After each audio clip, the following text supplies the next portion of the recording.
Et je vous invite à ouvrir votre Bible dans le livre des Juges. Dans le livre des Juges.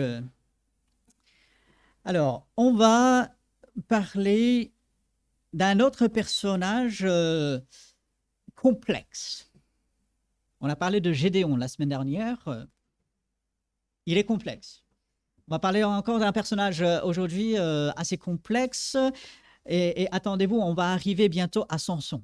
Alors, un personnage, on ne sait pas comment le prendre, vraiment. Mais aujourd'hui, on va parler d'un certain Jephthé.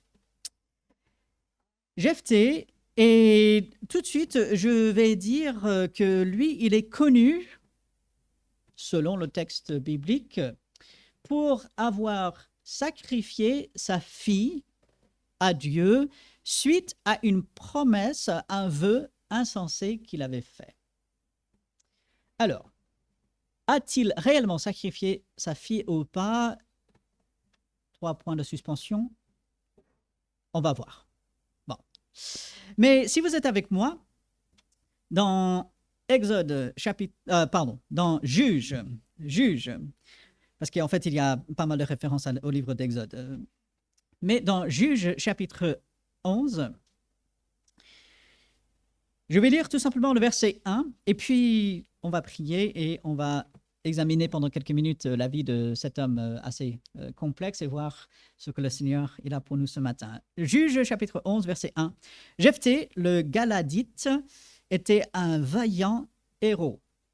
Il était fils d'une femme prostituée et c'est Galad qui avait engendré Jephthé. Prions. Seigneur, nous te remercions pour ta parole, même les choses qui sont complexes, qui sont parfois difficiles à comprendre, tu nous enseignes toujours. Et Seigneur, merci pour cela. Nous implorons ton aide, ta sagesse.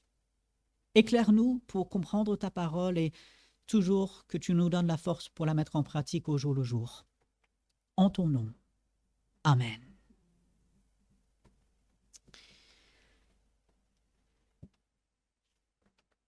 Nous commençons avec Juge chapitre 11. Et si vous vous souvenez de la semaine dernière, vous vous dites peut-être, mais Robert, on a sauté quelques chapitres, n'est-ce pas?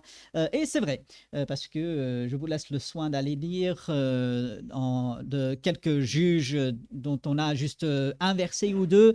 On va parler dans ces chapitres 9 et 10 d'un certain Abimelech qui sera, entre guillemets, premier roi d'Israël. Mais ça se passe mal, en fait. Vous lisez ces chapitres, ça se passe mal. Et on peut dire, dans ces chapitres, tout se passe mal. Où est-ce qu'on va, en fait? On a les juges qui délivrent de temps en temps le peuple. Et d'ailleurs, Gédéon sera un des derniers juges qui va donner le repos au peuple. Ça, vous pouvez lire ces différents chapitres des juges. Gédéon sera un des derniers où il sera écrit « Et le peuple fut en repos pendant X nombre d'années ». Ça s'arrête pratiquement avec Gédéon. Et nous avons vu ce cycle depuis le début. Le peuple persiste dans le péché. Dieu les livre entre les mains de leurs ennemis. Le peuple souffre, le peuple crie à Dieu. Dieu les délivre, ça se passe plutôt bien pendant un temps, et ensuite ça recommence. C'est un cycle sans fin parce que le cœur de l'homme n'est pas régénéré. Parce que le peuple continue de rester loin de Dieu, persiste dans leur péché. Et je reviens à Juge chapitre 11, verset 1, et je reprends au milieu du verset, Jephthé, lui, il était fils d'une femme prostituées. Et je veux vous poser la question, mais qu'est-ce que des prostituées faisaient en Israël à cette époque-là? Dieu, il avait dit, chassez ces personnes. Dieu, il avait dit, ne vous mêlez pas aux nations qui sont là. Dieu, il avait dit dès le départ, un homme, une femme. Le mariage, c'est quelque chose qui vient de Dieu, c'est quelque chose qui est sacré. Il y a des limites, et lorsque ça se passe bien, gloire à Dieu, c'est la bénédiction. Lorsque ça se passe mal, eh ben, c'est la catastrophe. Et on se dit, mais qu'est-ce que des prostituées faisaient dans le pays à ce moment-là? Surtout qu'il y a eu des décennies et des décennies où Dieu il avait dit à son peuple la loi.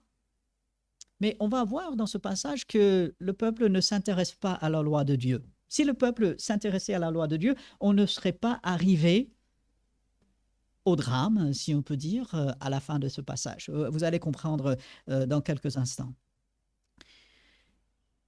Mais Jephthé, il est le fils d'une prostituée. On se dit, mais c'est quand même, quand on n'est pas proche de Dieu, quand on se permet des choses que Dieu ne permet pas, comment voulons-nous que ça se passe bien? Et c'est encore un témoignage, si on peut dire, encore une évidence que le cœur de l'homme a besoin d'être régénéré, qu'on attend encore celui que Dieu il a annoncé. Puis donc, Jephthé, il est fils d'une prostituée. Par contre, je veux relever aussi versets 2 et 3, parce que regardez ce qui se passe. La femme de Galad lui enfanta des fils qui, devenus grands, chassèrent Jephthé et lui dirent « Tu n'hériteras pas dans la maison de notre père, car tu es fils d'une autre femme. » Et Jephthé s'enfuit loin de ses frères, et il habita dans le pays de Tob. Des gens de rien se rassemblèrent auprès de Jephthé, et ils faisaient avec lui des coups de main. En fait, ça veut dire tout simplement, ils s'associaient ensemble. En fait, donc ils faisaient une sorte d'alliance, ils étaient ensemble. Ce que je veux relever ici, c'est la sévérité des frères de Jephthé. Jephthé, il n'y était pour rien. Nos parents, on n'y peut rien. On ne les choisit pas, n'est-ce pas? Les circonstances de notre naissance, on n'y est pour rien. C'est pas comme si Jephthé, il avait choisi d'être né d'une prostituée. Ben, non, il n'y est pour rien. Et donc, ses frères, avec sévérité, avec un manque d'amour cruel, ils disent, mais toi, même si c'est pas de ta faute, tu n'y es pour rien, mais on ne veut pas de toi. Et donc, ils le chassent. C'est quand même sévère. Dans un sens, c'est pas de Dieu. Et ils le chassent loin du peuple de Dieu, finalement. Et on se dit, mais rien ne va là. Oui, Dieu, il juge le péché. Ça, on le voit du début à la fin du livre. Mais Dieu est aussi un Dieu compatissant. Dieu est aussi un Dieu d'amour et un Dieu de pardon. Et un Dieu qui ne veut pas que les gens fuient et le délaissent, mais au contraire, qu'ils viennent à lui, qu'ils se repentent, qu'ils marchent comme Dieu le veut. Et lorsqu'on lit ces versets, on se dit, mais parfois, il y a cette tendance à vouloir juger des personnes pour des choses dont ils n'ont aucun contrôle. Moi, je ne contrôle pas qui sont mes parents, dans un sens qui est ma famille. Je ne choisis pas mes frères, mes sœurs. Et ensuite, on va me juger, on va peut-être même s'en prendre à moi. Non. Et moi non plus, je ne dois pas le faire. Nous pouvons croiser des personnes qui sont dans des difficultés. Nous pouvons croiser à l'extérieur des personnes qui sont dans des situations parfois très graves. Et peut-être notre première tendance est de dire, si la personne n'avait pas fait ceci, si la personne n'avait pas, elle n'en serait pas là. Et on est prompt à juger. Et les frères de Jephthé sont très sévères avec lui, le chassent carrément, ne manifestent pas du tout l'amour, la compréhension de Dieu qui veut ramener, bien sûr, avec le pardon, avec une vie droite devant Dieu, mais Dieu veut ramener, Dieu ne veut pas éloigner. Et ce qui est curieux, si vous connaissez l'histoire, je vous laisse lire les versets qui suivent. Après un certain temps, les frères de Jephthé disent, on a besoin de toi. Ah tiens, quand on est dans le besoin, là on fait appel aux gens. Et puis ils disent, Jephthé, viens, tu vas régner sur nous, tu vas être notre chef, tu vas être à la tête, parce que on va partir au combat. Il y a l'ennemi qui est là et on a besoin de quelqu'un pour nous diriger. Et voilà, on fait appel à toi. Et Jephthé, lui, il ne comprend pas trop. Mais au verset 9, il va dire, si vous me ramenez pour combattre les fils d'Ammon et que l'Éternel les livre devant moi, je serai votre chef. Ceci est différent de Gédéon. Souvenez-vous, On avait dit à Gédéon, tu seras notre chef, tu vas combattre pour nous, tu vas régner même sur nous. Et qu'est-ce que Gédéon, lui, il a dit? Si vous vous souvenez de la semaine dernière, Gédéon a dit, ce n'est pas moi qui va régner sur vous, c'est l'Éternel qui sera notre roi. Bah, ça, c'est bien. Bon, Gédéon, il a mal fini, mais voilà, il a dit ce qu'il fallait. Jephthé, on voit déjà, c'est pas la même attitude. Il va dire, oui, je serai votre chef. Bien sûr, il y a Dieu qui est là-dedans, il y a un langage qui semble un peu spirituel, mais il dit oui, je serai votre chef. Et puis, il se prépare, versets 10 et 11, et à partir du verset 12, il y aura un échange entre Jephthé et le roi ennemi, parce que le roi veut venir prendre une partie d'Israël. Ce roi d'Amon estime que certaines villes devaient lui appartenir, donc il va venir les prendre. Et Jephthé va raisonner logiquement, il va dire, mais il y a plusieurs raisons pour lesquelles ces villes ne vous appartiennent pas. Déjà, Dieu nous les a données. On habite là depuis plus de 300 ans. Si vraiment tu avais voulu ces villes, pourquoi tu ne l'as pas fait avant? Donc c'est logique. Et ainsi, Dieu, il est avec nous. Et donc, Jephthé, il essaye quand même, par la diplomatie, si on veut dire, d'arranger les choses. Il dit, mais nous, on ne cherche pas d'histoire avec vous. Qu'est-ce que vous faites là? Et quand il voit que ça ne va pas, et ben là, il se prépare au combat. Et au verset 28, si on descend, le roi des fils d'Amon n'écouta point les paroles que Jephthé lui fit dire. Donc là, il persiste. Non, ce roi, il veut ses villes, il veut aller à la confrontation. Et du coup, verset 29, et c'est surprenant, moi je n'en reviens pas à chaque fois que je lis ces versets, l'Esprit de l'Éternel fut sur Jephthé. Petite parenthèse ici. L'Esprit de Dieu qui venait sur des personnes dans l'Ancien Testament, c'était pour l'accomplissement de tâches spécifiques, c'était pour l'accomplissement de certaines choses dont ces personnes étaient incapables elles-mêmes, ces personnes. L'Esprit est venu sur Saül, alors que Saül était quelqu'un de mauvais, du début à la fin. Ça, peut-être un jour, on développera la vie de Saül, mais du début à la fin, Saül était quelqu'un de rebelle contre Dieu, qui a été utilisé par Dieu, certes, mais qui faisait presque toujours les mauvais choix. Et pourtant, l'Esprit vient sur lui. Et puis, l'Esprit, on va le voir dans peut-être 2 semaines, l'Esprit va venir sur Samson. Samson, lui aussi, qui n'a fait que des mauvais choix. Comme quoi, Dieu, il utilise des personnes parfois malgré elles. Et heureusement. Faisons cette réflexion. Si Dieu devait attendre qu'on soit exactement comme lui il veut pour nous bénir et pour nous diriger et pour répandre son esprit, est-ce qu'on aurait son esprit? Si Dieu devait attendre qu'on soit parfait et qu'on soit exactement comme il veut pour agir, imaginez-vous. Soyons reconnaissants que Dieu n'attend pas à ce qu'on soit parfait, qu'on soit exactement comme on veut. Bien sûr, Dieu veut qu'on marche en obéissance, Dieu veut qu'on soit proche de lui, Dieu veut qu'on avance dans la sanctification, mais Dieu est tellement bon qu'il va donner son esprit, il va diriger, il va bénir, même parfois malgré nos erreurs, nos échecs, nos mauvais choix. L'Esprit de l'Éternel fut sur Jephthé. Et puis, vous pouvez ajouter à côté de ce passage Hébreux chapitre 11. Parce que Jephthé est dans la liste de personnes qui, par la foi, ont accompli de grandes choses pour Dieu. C'est surprenant.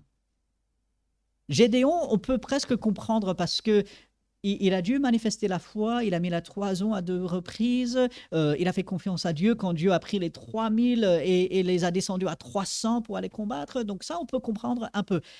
Mais Jephthé, de trouver son nom sur la liste de personnes qui, par la foi, ont fait de grandes choses pour Dieu, c'est quand même assez surprenant. Comme quoi, Dieu ne regarde pas les gens comme nous les regardons. Samuel va dire Dieu va dire à Samuel, Dieu voit le cœur, il voit l'intérieur. Les hommes, ils regardent ce qui est à l'extérieur. Mais Dieu, il voit le cœur. Nous, on voit ce qui frappe les yeux. Dieu, lui, il voit autrement. Et je suis convaincu que Dieu veut que nous ayons son regard. Oui, mais on n'est pas Dieu. Robert, quand même, on est humain, on a nos yeux, on ne fit que à ce qu'on voit. Oui, mais nous avons l'Esprit de Dieu, n'est-ce pas? L'Esprit de Dieu qui est amour, qui est compréhension, qui est patience. Jésus nous appelle à l'amour les uns envers les autres. Dieu nous appelle au pardon. Dieu nous appelle à sa gloire et à sa grâce.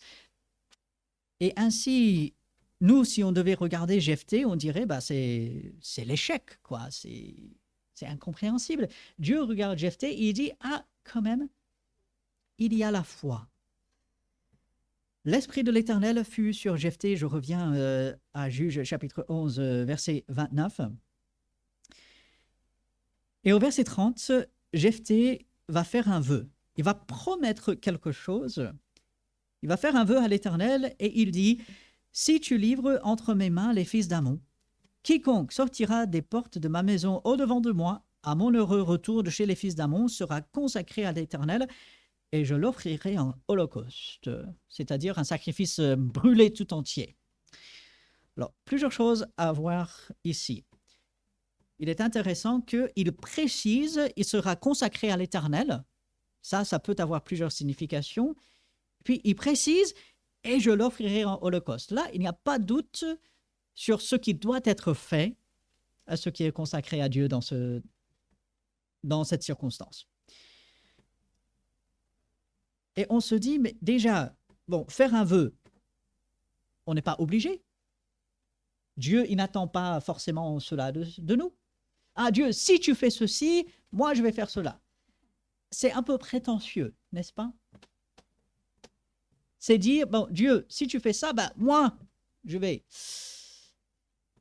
Alors certaines personnes font des vœux de reconnaissance, de dire, ah Dieu, par reconnaissance, je vais faire ceci ou cela si tu pourvois, si tu diriges, ainsi de suite. Et faire des choses par reconnaissance à Dieu, c'est bien. Merci Seigneur, il faut être reconnaissant. Si Dieu agit, il faut en retour être reconnaissant, remercier Dieu. En même temps, la Bible nous montre très clairement dans le livre des Proverbes, dans le livre de Jacques, à faire attention à ce qui sort de notre bouche. De ne pas être prompt à faire un vœu, à promettre. Jésus lui-même va dire que notre oui soit oui, que notre non soit non. Et Jephthé va faire un vœu, et je l'ai appelé insensé tout à l'heure, c'est le mot qui convient. Si tu livres entre mes mains les fils d'Ammon, Dieu il va le faire. Il y a un peu de doute si tu le fais.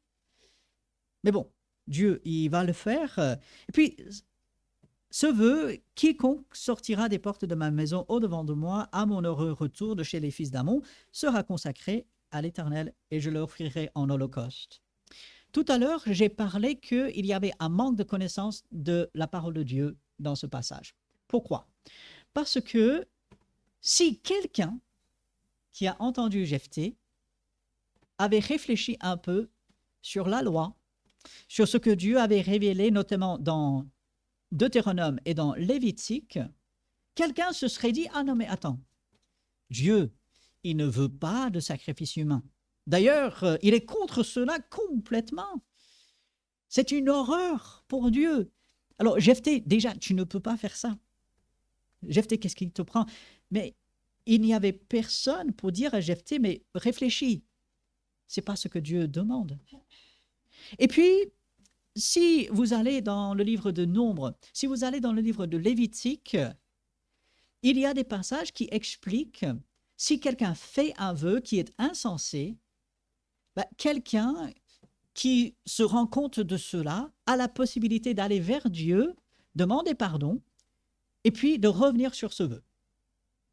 N'est pas tenu à aller jusqu'au bout. Si quelqu'un se rend compte que le vœu qu'il a fait est mal, il ne peut pas l'accomplir, la personne a quand même la possibilité d'aller vers Dieu et demander pardon et ne pas accomplir le vœu insensé. Ici, on a l'impression que Jephthé se croit piégé, que Jephthé se croit obligé d'aller au bout parce qu'il a fait un vœu.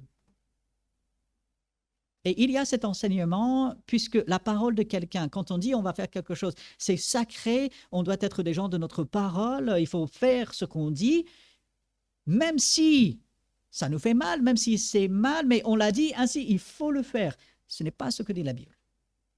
Déjà, il faut réfléchir avant d'ouvrir la bouche.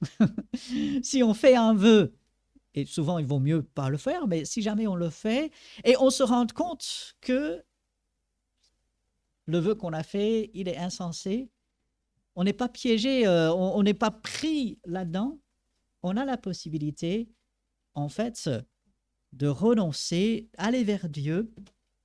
Et c'est ce que Jephthé aurait dû faire. On voit, il y a un manque de la parole de Dieu, un manque de connaissance de ce que Dieu, lui, il veut. Et puis, on voit, il n'y avait personne autour de Jephthé qui pouvait lui rappeler la parole de Dieu. C'est quand même assez grave. Alors, je reviens au verset 3, où Jephthé, une fois qu'il est chassé loin de ses frères, des gens de rien, en fait, des gens qui, à la fois, ne servent à rien, qui n'apportent rien. Ici, certaines traductions vont mettre des fils de Béliel, parce que c'est la phrase qui est là, se rassemblèrent auprès de Jephthé et ils faisaient avec lui des coups de main, c'est-à-dire ils faisaient alliance, ils faisaient des choses ensemble, ils étaient d'accord, ils allaient dans la même direction. Jephthé s'entourait des mauvaises personnes. Ce n'est pas étonnant qu'il arrive à faire un vœu comme il fait. Qu'il ait cette réflexion, ce serait bien que je sacrifie n'importe qui, n'importe quoi qui sort de ma demeure quand je reviens. Mais comment penser que c'est une bonne chose? Honnêtement, parce qu'il y a un manque de la connaissance de Dieu. Il y a un manque de gens spirituels matures autour de Jephthé pour le remettre dans le droit chemin, pour le recadrer peut-être, en disant, Jephthé, tu as peut-être cette responsabilité, mais là, ce que tu dis, ce que tu fais, c'est contraire à Dieu. Le vœu de Jephthé, il est complètement insensé. Il aurait dû déjà s'en rendre compte et renoncer à cela. Quelqu'un d'autre aurait dû se dire, mais Dieu, il n'attend pas cela, alors renonçons. Mais non, il n'y a personne. Et ainsi, on va avancer avec ce vœu insensé. Et vous savez quoi? Dieu, il va quand même donner la victoire. C'est quand même assez extraordinaire. Dieu qui sait, avec l'accomplissement de la victoire, ce qui va arriver après, Dieu donne quand même la victoire. Regardez verset 32. Jephthé marcha contre les fils d'Ammon et l'Éternel les livra entre ses mains. Il leur fit éprouver une très grande défaite et il va les humilier jusqu'à la fin de verset 33. La façon que Dieu agit, le fait que Dieu ne laisse pas tomber son peuple, même dans un contexte si difficile, même lorsque son peuple n'est pas dans le droit chemin, même lorsque son peuple a un manque de connaissance de sa parole, même quand son peuple agisse comme nous les voyons ici, Dieu agit, Dieu donne la victoire. Ça, c'est notre Dieu, ça. Et c'est là où on voit, tout ne dépend pas de nous. Et qu'est-ce que ça soulage? Ici, la victoire ne dépendait pas du vœu de Jephthé, ne dépendait pas de la droiture du peuple. Non, la victoire dépendait de Dieu. De qui vient la victoire? De Dieu. Et ça, c'est quelque chose dont nous devons nous rappeler dans notre vie de tous les jours. La victoire, ce n'est pas parce que je me comporte toujours comme il faut. Parce que soyons honnêtes, ce n'est pas toujours le cas. Non, la victoire vient de Dieu jour après jour. Et Dieu manifeste sa bonté, sa fidélité pour son peuple en leur accordant la victoire. Et au verset 34, Jephthé va retourner dans sa maison et voici sa fille sortie au-devant de lui avec des tambourins et des danses. Alors, ça rappelle Myriam après le passage de la mer Rouge, lorsque la sœur de Moïse, elle a pris des tambourins, des cymbales, si je me souviens bien, avec des danses, avec les femmes, après la grande victoire de Dieu sur les Égyptiens, ils font de la musique, ils célèbrent Dieu, ils sont dans la reconnaissance, ils font la fête en fait. La musique, les danses, bah, ça c'est la fête. Et ils disent, bah, Dieu, il a délivré. Et là, le passage précise, c'était son unique enfant. Il n'avait point de fils et point d'autre fille. Et à ce moment-là, verset 35, bah, tout bascule. Il va déchirer ses vêtements, Jephthé. Il va dire, ah, ma fille, tu me jettes dans l'abattement. Oh, oh, Jephthé, oh, oh, oh. C'est pas la faute à elle, hein. Ah non, non, non, non. Là, tu l'accuses, tu dis, bah, c'est de ta faute, t'es venu, t'aurais dû rester à la maison et tout. Non, non, non. Jephthé, c'est ta faute à toi. C'est ton vœu insensé qui met tout le monde dans cette situation. Soyons très clairs.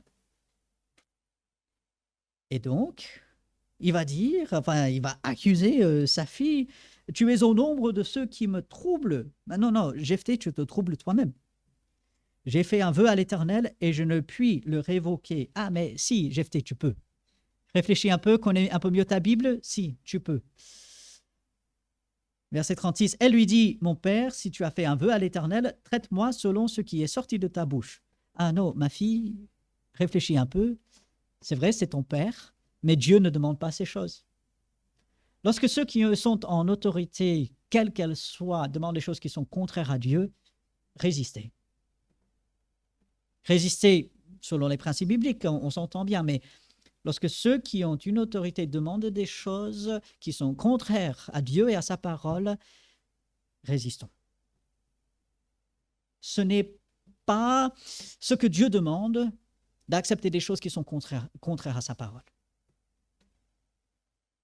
La fille de Jephthé, on ne peut pas lui en vouloir, mais elle avait un manque de connaissances. C'est normal. Son père, qui ne connaissait pas bien les Écritures, comment pouvait-il lui transmettre? Donc c'est normal qu'elle, elle se dise, c'est vrai, ce que mon père dit, bah, je dois le croire, je dois le suivre, alors vas-y, même si ça va me coûter la vie. Est-ce que vous voyez le raisonnement tordu ici? Tout ça parce qu'un homme a fait un vœu insensé, parce qu'il ne connaissait pas bien Dieu et sa parole. Elle lui dit, mon père, si tu as fait un vœu à l'Éternel, traite-moi selon ce qui est sorti de ta bouche. Maintenant que l'Éternel t'a vengé de tes ennemis, les fils d'Ammon. Elle semble presque contente ici. C'est curieux. Je vous avoue que j'ai du mal à comprendre. Elle devait être horrifiée. Ce n'est pas du tout la réaction qu'on pourrait attendre d'une jeune fille à qui on va dire bah, ton père, il a fait un vœu et maintenant tu vas mourir. Bah, quoi? Et pourtant, c'est ce qu'on lui annonce et elle est d'accord. Et certaines personnes vont dire, ouais, mais c'est la fille, elle doit faire ce que son père dit. Elle doit obéir à son père, oui, mais elle doit d'abord obéir à Dieu. C'est ça qu'on rate trop souvent. Les parents sont importants, il faut leur obéir. Les jeunes qui sont là, obéissez à vos parents, d'accord? C'est biblique. Mais obéissez d'abord à Dieu. C'est lui l'autorité. Et même si les parents demandent à faire quelque chose qui est contraire à Dieu, on ne doit pas suivre. Les parents n'ont pas l'autorité absolue. Ça, c'est que Dieu qui l'a. Et ici, toute cette situation est finalement la faute à Jephthé. Ce sont ses paroles qui ont provoqué tout ça. Et du coup, apparemment, elle accepte, elle fait une demande à son père d'aller prendre un peu de temps avec quelques-unes de ses amis. Verset 38, le papa accorde cela, la laisser libre pendant 2 mois. Et puis, elle va pleurer sa virginité sur les montagnes. Et puis, après les 2 mois, verset 39, elle revint vers son père et il accomplit sur elle le vœu qu'il avait fait. Je vais être très honnête avec vous, je ne sais pas trop comment prendre ce passage. Si on prend le passage à la lettre, Jephthé a tué sa fille et l'a offerte en sacrifice vivant, brûlé à Dieu. Si on lit le passage juste comme ça, c'est ce qui s'est passé. C'est horrible si c'est réellement ce qui est arrivé. Il y a des raisons à croire que oui, c'est ce que Jephthé, lui, il a fait. Et dans un sens, vu le contexte, on est dans le livre des Juges, chacun fait ce qui est droit à ses yeux. Premier chapitre, dernier chapitre, vous allez voir cette phrase, il n'y a pas de roi en Israël, chacun fait ce qui est droit à ses yeux. Donc, quand on n'a pas Dieu, quand on ne connaît pas sa parole, on se permet tout et n'importe quoi. Donc, avec tout le mal qui est fait dans le livre des Juges, c'est presque dans la lignée de tout cela, aussi horrible que cela puisse nous paraître. Certaines personnes, en lisant ce passage, en voyant qu'ici on insiste sur la virginité de cette fille, on va y revenir au moins 4 fois dans le texte, certaines personnes ont dit, eh ben, à ce moment-là, Jephthé n'a pas offert sa fille, mais elle est restée vierge, elle s'est, entre guillemets, consacrée à Dieu, elle est restée vierge, ainsi Jephthé n'a pas eu de descendance, ce qui serait quelque chose de vraiment très grave, mal vu à l'époque, et ainsi elle n'a pas été mise à mort, mais aujourd'hui on dirait elle est allée au couvent. Elle a fait ses vœux et puis voilà, elle est allée se retirer, et donc possible, ça résout on va dire certains problèmes, ça ne résout pas tout, possible. Je vous avoue, honnêtement, je ne sais pas dans quel sens trancher. J'ai un peu une idée, mais je vous livre ces deux choses. Soit Jephthé, il a réellement tué sa fille en croyant bien faire, ou bien il a dans un sens enfermé, elle est restée vierge, toute seule pendant le reste de sa vie. Quel que soit ce qui est arrivé, Dieu n'est pas là-dedans. Dieu est mis de côté. Et tout ça parce que un homme n'a pas connu la parole de Dieu, n'a pas veillé sur sa langue. Alors, je veux aussi parler de quelque chose que certains commentateurs vont essayer d'introduire dans ce texte, parce qu'ils disent, oui, mais on a un précédent pour ceci. Si Jephthé va offrir sa fille, finalement, ce n'est pas aussi horrible que cela, parce que Abraham, lui, Dieu a demandé à Abraham de sacrifier son fils. Et donc, ici, Jephthé, c'est presque une imitation, il va suivre cela. Donc, Abraham étant un homme de foi, Jephthé qui imite un homme de foi, Jephthé est un homme de... Non. Parce que, Dieu avait demandé à Abraham de faire cela. Ici, Dieu ne demande absolument pas à Jephthé de sacrifier qui que ce soit. Dieu, lui, il a pourvu à un sacrifice à la place d'Isaac. Et puis Dieu, il s'était révélé directement à Abraham. On n'a rien de tout cela dans ce passage. Donc faites attention si jamais vous lisez des commentaires sur ce passage qui cherchent à faire le parallèle avec Abraham. En fait, il n'y en a pas. Donc voilà, juste pour nous aider à bien comprendre. Et ainsi, on voit les personnes sont complexes. Jephthé, même s'il a eu la victoire sur les ennemis de Dieu, même s'il a reçu à un moment donné le Saint-Esprit est venu sur Jephthé, il est dans Hébreux chapitre 11 parmi ceux qui ont eu la foi. Il y a beaucoup de choses qu'il ne faut pas imiter dans sa vie. Et puis apparemment c'était quelqu'un plutôt de colérique.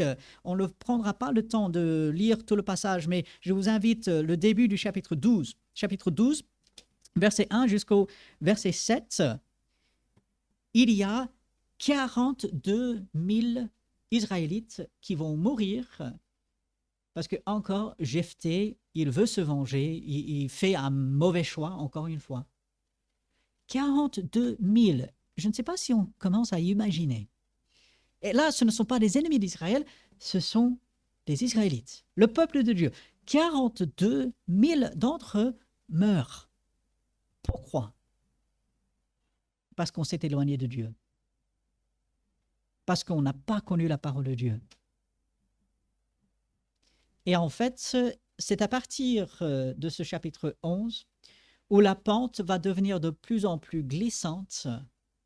Et on va arriver à la fin de ce livre avec une tribu, toute une tribu d'Israël qui sera presque exterminée, qui risque de disparaître. Une tribu qui avaient reçu la promesse que Dieu allait accomplir de grandes choses, mais là, à la fin de ce livre, une tribu va presque disparaître. Si ce livre nous enseigne une chose, et elle nous enseigne beaucoup de choses, mais ce livre nous enseigne le besoin énorme de Dieu dans notre vie. Si nous essayons par nous-mêmes, on va d'échec en échec en échec. Vous lisez Juges chapitre 1, vous allez jusqu'à la fin du chapitre, c'est que des échecs, quelques petites réussites, surtout vers le début, mais c'est constamment l'échec, l'échec. C'est l'homme. C'est l'homme sans Dieu. Et ce qui est extraordinaire, c'est que Dieu ne laisse jamais son peuple. Et aujourd'hui, nous avons Dieu avec nous. Dieu est avec nous. Il nous fait participer à sa famille. Et ainsi, nous ne sommes pas voués à l'échec. Justement, nous sommes voués à la réussite, à la victoire. Et lorsque nous regardons la vie de Jephthé, on est triste, on est perplexe, on se dit, mais qu'est-ce qui se passe? Ben, c'est un homme loin de Dieu. Aujourd'hui, lorsque je regarde ma vie, suis-je près de Dieu? Est-ce que je veille sur ce que je dis? Est-ce que je réfléchis aux décisions que je prends? Est-ce que je me rends compte de l'influence que je peux avoir sur d'autres autour de moi? Est-ce que je transmets fidèlement la parole de Dieu? S'il y avait un manque de connaissance de la parole de Dieu, c'est que ceux qui étaient censés transmettre n'ont pas fait leur travail.